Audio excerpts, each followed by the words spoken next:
যেসব মেয়েরা বিবাহিত পুরুষের সাথে প্রেম করতেছো আর নিজেদেরকে অনেক বেশি লাকি ভাবতেছো, তাহলে শোনো, একটা বিবাহিত পুরুষ তোমাকে যতবারই বলুক না কেন যে সে তোমাকে অনেক বেশি ভালোবাসে, তার বউয়ের থেকেও বেশি ভালোবাসে, এটা সম্পূর্ণ একটা মিথ্যে কথা। আমাদেরকে এটা মনে রাখতে হবে, দিন শেষে কিন্তু সেই পুরুষ মানুষটা ঘরেই ফিরে আসে, বউয়ের কাছে ফিরে আসে, তোমার কাছে রাতে থেকে যায় না।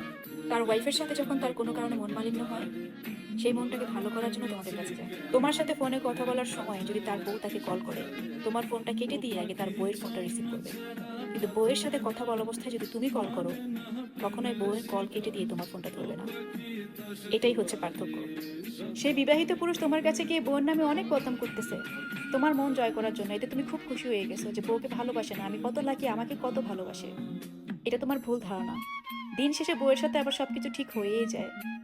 একটা বিবাহিত পুরুষ সবসময় মনের মধ্যে এই জিনিসটা পালে যে বউ বাচ্চা আছে জেনে ওই মেয়েটা আমার সাথে সম্পর্কে জড়িয়েছে, তার মানে মেয়েটা কেমন।